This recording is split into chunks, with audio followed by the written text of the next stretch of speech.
चलिए जी, good evening. Illustration number 3 हम start करने वाले हैं। प्रैक्टिकल क्वेश्चन आज हम स्टार्ट करने वाले हैं। सबसे पहले हम क्वेश्चन करेंगे सिंगल कॉलम कैश बुक के। अब बस आज का दिन में एक ही क्वेश्चन ही वाला और प्रैक्टिस करने वाले हैं। इलस्ट्रेशन नंबर 3 कल से हमारे डबल कॉलम शुरू हो जाएंगे। एग्जाम में सर कौन सा आएगा? एग्जाम में डबल कॉलम कैश बुक आएगा। लेकिन पहले थोड़ा सा सिंपल कॉन्सेप्ट को समझने के लिए इलस्ट्रेशन नंबर 3 कर रहे हैं। फॉर्मेट बना लो आप लोग सिंगल कॉलम कैश बुक का। मैंने ऑलरेडी आपको पहले बनवा रखा है नोट्स में, नहीं तो इलस्ट्रेशन का सोल्यूशन देख के बना लो। Date, particular, voucher number, LF, amount, ये हो गया डेबिट का। फिर क्रेडिट का date, particular, amount, date, particular, voucher number, LF, amount. एक बार के लिए रूल डिस्कस कर ले। कैश बुक है तो इसमें कौन सी ट्रांजैक्शन होंगी? कैश से रिलेटेड। क्रेडिट वाली ट्रांजैक्शन कोई नहीं आएगी। तो पैसा अगर आ रहा है, कैश आ रहा है बिजनेस में, तो डेबिट साइड लिख देना। कैश अगर जा रहा है तो क्रेडिट साइड। यही है क्रक्स। अब जल्दी से फॉर्मेट बना लेता हूं मैं भी। ऊपर लिखना क्या है? ऊपर लिखो पहले, आप लोगों ने लिखा नहीं होगा ना, सिंगल कॉलम कैश बुक। ऊपर लिखो फॉर्मेट के ऊपर सिंगल कॉलम कैश बुक। इसमें ओनर का नेम दिया होगा पहली लाइन में, तो यहाँ पे ऐसे शुरू करते होते हैं जो आप एग्जाम में लिख के आओगे। ये ऑन द बुक्स ऑफ, देखना बिजनेस का नेम क्या गिवन है, विकास ओबरॉय। देखना कहीं पे मिल रहा है आपको। हाँ, तो ऐसे लिखते हैं single column cash book in the books of Vikas Oberoi. लिखो इसको। एक मिनट, अभी मैं फॉर्मेट बना लूं आराम से। आप लोगों ने ये लिखा है जो भी मैंने स्क्रीन पे लिखा हुआ है? भविष्य कहाँ पे होते हो आप? सबसे पहले इधर आप लोगों ने देखना डेबिट और क्रेडिट लिखा है। तो सबसे पहले डेट, फिर पर्टिकुलर, पर्टिकुलर यानी कि रिसीप्ट, फिर वाउचर नंबर, फिर एलएफ। ये छोटे से बना लो। ये हमेशा जो ये रिसीट का कॉलम है ना, ये हमेशा बड़ा होना चाहिए। उसके बाद फिर से डेट, पर्टिकुलर यानी कि यहाँ पे होंगी पेमेंट्स। बात ही खत्म। बस पैसा आ रहा है तो इस तरफ, पैसा अगर जाएगा तो इस तरफ, क्रेडिट वाली साइड। बाकी कॉलम वही के वही, और इधर हम बना देंगे क्रेडिट। ये बन गया फॉर्मेट। अब आप फॉर्मेट बनाना सीख लो, स्पेशली मानस, क्योंकि मानस के फॉर्मेट में पता ही नहीं चलता। रिसीप्ट तो छोटा सा बना देगा, वाउचर नंबर ये वो। अभी भी देख डेट, देख कितनी कैसे बनाई हुई है। बस आप लोगों को जो सबसे बड़े कॉलम बनाने हैं ये वाले हैं, देख लो जहाँ पे मैंने अब सर्कल किया है, रिसीप्ट और पेमेंट। बाकी आप छोटे छोटे बना लिया करो। अब फर्स्ट एंट्री में देख रहा हूँ क्या है। 1 अप्रैल को है balance from the last month, यानी कि ऑलरेडी मेरे पास बैलेंस है पड़ा 2,50,000। तो जो ऑलरेडी बैलेंस है वो डेबिट साइड से स्टार्ट करते हैं। इधर देख लो, पहले एक कॉमन मंथ डाल लो, अप्रैल। अप्रैल 20, ये तो हो गई कॉमन डेट। अब सिर्फ डेट डाल दो फर्स्ट। तो यहाँ पे लिखेंगे to balance brought down. Start हो रहा है ना बेटा, ये क्लोजिंग में आता है। वो क्लोजिंग में आता है बेटा कैरी डाउन, ये ओपनिंग में है। यहाँ हमेशा ब्रोट डाउन आएगा कितना? 2,50,000। इसका मतलब लिख लो, इसका मतलब होता है कि 2,50,000 हमारे पास ऑलरेडी हैं पड़े। अब देखते हैं हम क्या ट्रांजैक्शन करेंगे। कभी पैसा आएगा कभी जाएगा। पहली फर्स्ट वाली होगी। आगे डेट क्या है? Second, deposited into bank. ये कॉन्ट्रा एंट्री होती है बेटा। बैंक में पैसा जा रहा है तो दुकान में से तो पैसा गया ना, तो इसकी जर्नल एंट्री, पहले इसकी जर्नल एंट्री सोचो। जर्नल एंट्री बनती है इसकी bank account debit to cash. तो कैश के क्रेडिट में आ रहा है ना, ठीक है, कैश के क्रेडिट में आ रहा है। नाम लिखेंगे बाय बैंक, बाय बैंक। और यहां पे एलएफ में इसको लिखेंगे सी। ये कॉन्ट्रा एंट्री है। जिस एंट्री में कैश और बैंक दोनों इंक्लूड हो जाए उसको बोलते हैं कॉन्ट्रा एंट्री। तो दुकान में से कितने पैसे ले जाकर मैं बैंक में जमा करा के आया हूं? हाँ, तो इसलिए 75,000। बस अभी और एंट्री नहीं करनी। स्क्रीन पे देखो, अब टोटल मेरे पास कितना पैसा था स्टार्टिंग में? 2,50,000। कितना पैसा मेरा दुकान से चला गया?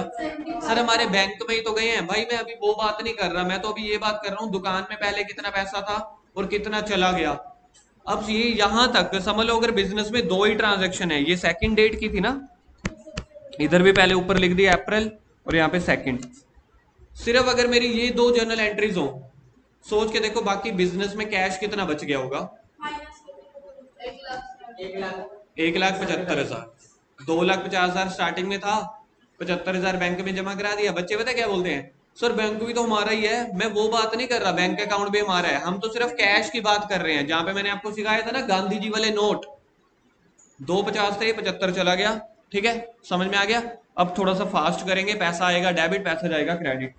सेकंड के बाद 5 परचेज गुड्स। पैसे को सोचो, पैसा वैसा करते हैं, पैसा आया कि जाए, पैसा गया तो बाय वाली साइड। डेट है 5, बच्चे यहाँ पे डाल देते हैं 3, फिर नंबर काट देते हैं टीचर। तो जो डेट है वो लिखेंगे क्या, बाय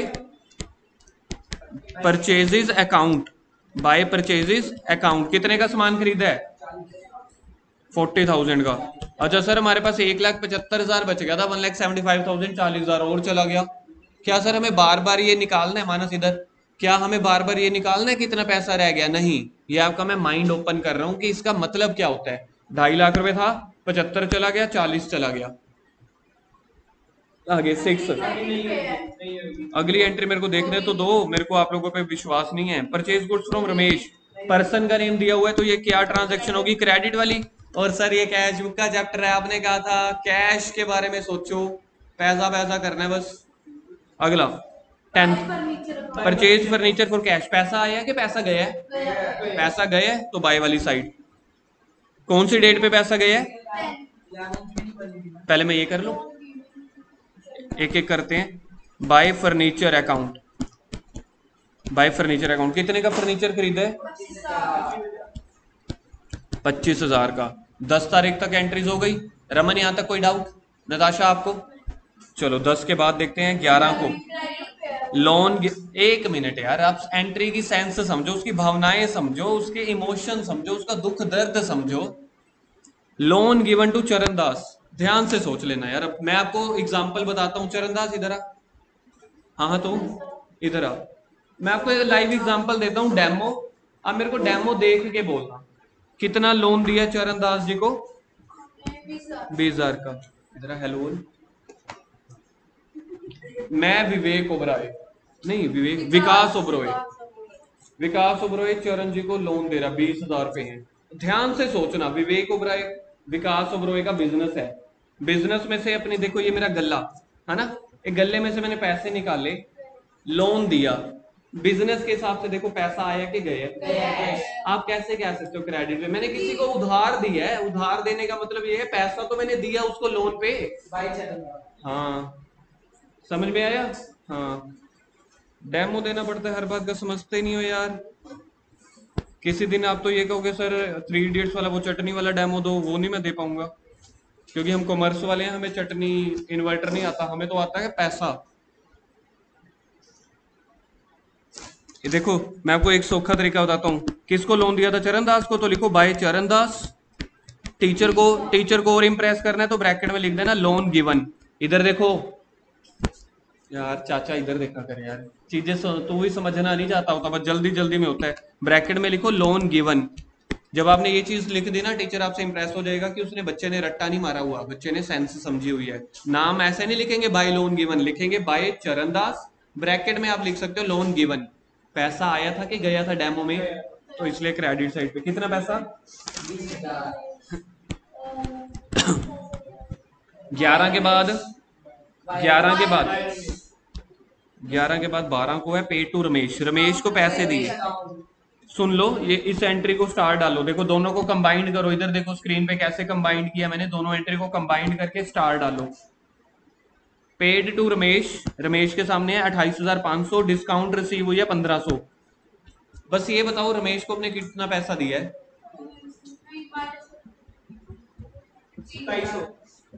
27,000। कोई कह रहा है 2700, कोई कह रहा है 30,000, कोई कह रहा है 28,500, 2700 के 1000। चलो अब आप लोगों ने सबने बोल दिया, अब मैं बोलूं? सीखना चाहोगे? पेपर में ये वाली एंट्री आएगी। अब पहले सीख लेना, उसके बाद कोई क्वेश्चन होगा तो बाद में पूछ लेना, बीच में नहीं किसी ने बोलना। हाँ पहले तू बोल ले बेटा, ठीक आएगा? ठीक है, अब मैं बोल लूं? चलो उसने भी 30, उसने भी 30, उसने 27। अब मैं बोल लूं, बाकी सबका हो गया, ठीक है। कर लो पहले, ये कर लो, कर लो कर लो।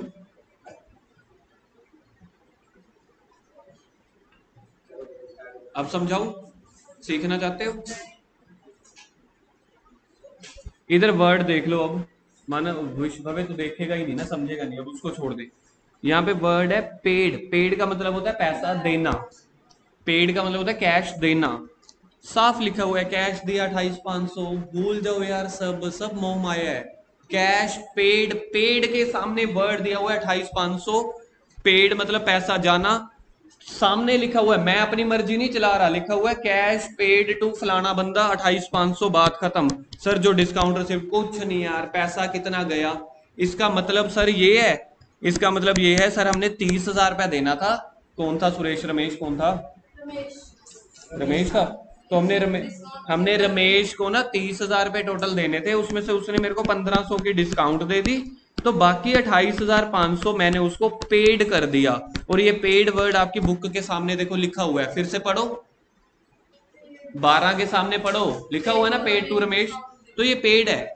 चाहे मैंने उसको देने 30,000 थे, 1,500 की मेरे को उसने लिखा हुआ है ना डिस्काउंट मिल गई।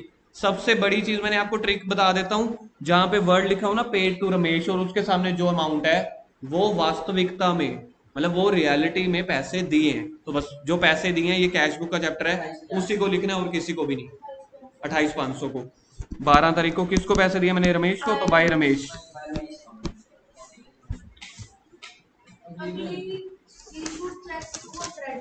Issued cheque to a creditor, creditor को हमने चेक दिया, वो तो बैंक दिया ना। तो यहाँ पे बैंक का कॉलम थोड़ी है, तो कैश बुक है, तो यहाँ पे कुछ नहीं होगा। डबल कॉलम कैश बुक जब करेंगे ना तब इसको लिखेंगे, क्योंकि वहां पे कैश और बैंक दोनों आते हैं। उसके बाद sold goods to Vishnu for cash, पैसा आया कि गया? पैसा तो टू वाली साइड। डेट है 15, to sales account. To sales account क्या अमाउंट है? 36,000। उसके बाद है 16 की कैश सेल 1,20,000 ऑफ विच, ये है, इसको लिखो डबल स्टार, पेपर में पक्का आएगी, पक्का आएगी, पक्का आएगी। Cash cell 1,20,000 of which banked, banked का मतलब होता है बैंक में पैसे जमा कराना। 16 तारीख को दुकान में 1,20,000 आया, दैट्स इट। 20 तारीख को दुकान से 1,00,000 चला गया, दैट्स इट। सर एक बार फिर से, साफ लिखा हुआ है यार, 16 तारीख को कैश सेल 1,20,000 ऑफ विच, जिसमें से बैंक्ड, बैंक्ड का मतलब लिखो पहले आप, बैंक्ड का मतलब लिखो cash deposit in bank, cash deposit in bank. Bank में पैसे कब जमा कराए हैं? 20 को। पहले 20 तारीख को लिखूंगे, पहले 16 आती है। हाँ तो पहले 16 को लिखो, टू सेल्स। और कितने का सामान बेचा मैंने? 1,20,000 का। तो 1,20,000 दुकान में आ गए। फिर 20 तारीख को दुकान में से 1,00,000 रुपए चला गया, तो 20 तारीख को दुकान में से चला गया, कहाँ पे गया? बैंक में, तो बाय बैंक। और इधर लिख देंगे सी, सी मतलब कॉन्ट्रा एंट्री। जब किसी ट्रांजैक्शन में कैश और बैंक दोनों आ जाते हैं, 1,20,000 में से कितना बैंक में जमा करवाया है? 1,00,000। तो यहाँ पे आएगा 1,00,000। क्या आपको समझ में आ गया? क्या कोई मुश्किल था? अगर आप लाइन की सेंस देखोगे बड़ा इजी है। 1,20 आया, एक कभी कभी पता क्या करते हैं, चलो कभी कभी बाद में समझाऊंगा। 22 की रिसीव्ड फ्रॉम, हाँ ठीक है, पैसा मिला है ना, टू गंगाराम। क्या चेक कर रहे हो आप नताशा? नहीं देखना क्या आगे क्वेश्चन? टू गंगाराम 19,600। कुछ नहीं देखना यार, रिसीव्ड के सामने क्या वर्ड है? 19,600, बस बात खत्म। सर ये तो बड़ा इजी है, बस आपने रिसीव्ड और पेड देखना है, उसके सामने अमाउंट देखनी है। 24 को विड्रॉ कैश फ्रॉम बैंक। हाँ अब सीख गए हो, डंडे में बड़ी जान होती है। अब ना हमने पैसा निकलवाया बैंक से, तो बैंक से पैसा निकलवा के दुकान में लेके आए, दुकान में तो कैश आया है ना, तो डेबिट साइड पे लिख दोगे। कहां से आया? बैंक से। सर फिर से वही ट्रांजैक्शन में कैश भी आ गया, बैंक भी आ गया, तो ये कॉन्ट्रा एंट्री है। इधर पहले सी लिखो, इधर कॉन्ट्रा एंट्री है ये, जिस ट्रांजैक्शन में कैश और बैंक इन्वॉल्व होता है। 25,000। आगे है परचेज पोस्टल स्टैम्प, तो बाई वाली साइड पे लिखता हूं। डेट क्या है? 25। तो इसको लिखते होते हैं पोस्टेज। बाय पोस्टेज, पोस्टेज 1000 पे। उसके बाद है purchase salary paid to accountant.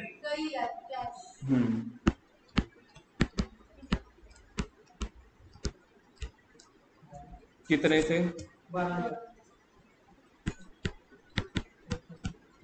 उसके बाद है पेड टू फर्नीचर रिपेयर। हाँ, बाय रिपेयर लिख दो बस। कैश गया तो बाय वाली साइड 1500। हमेशा याद रखना कैश वाले कॉलम का डेबिट साइड ज्यादा होता है, तो कैश के डेबिट साइड का टोटल हमेशा ज्यादा होगा, तो कैश के डेबिट साइड का टोटल करो। और दोनों जगह टोटल आप लोगों ने बराबर लिखना है।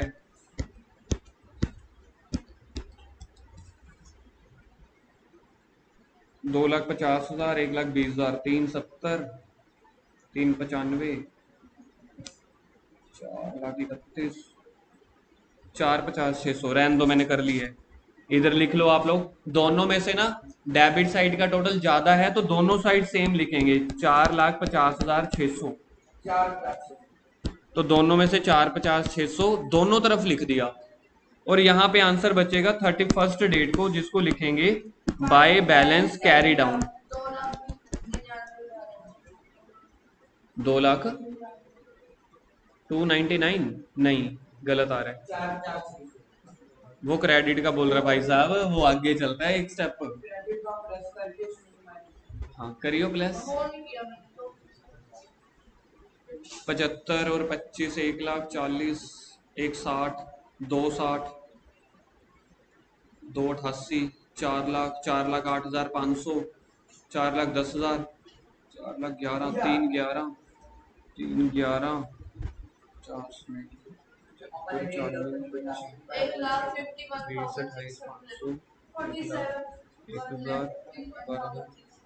1,00,000।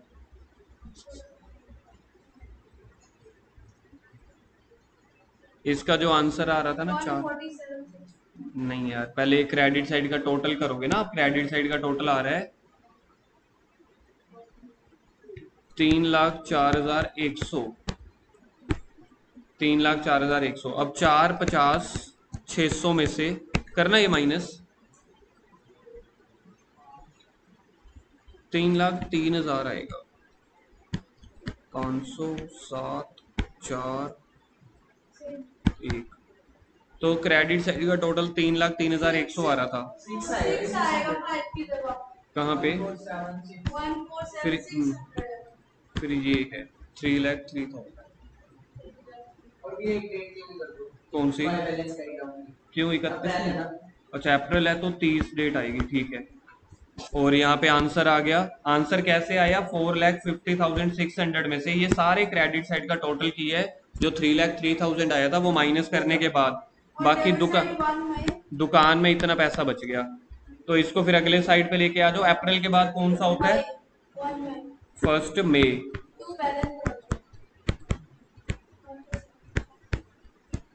To balance brought down 147,600। इसके बाद हम करने वाले हैं थ्योरी रिवाइज।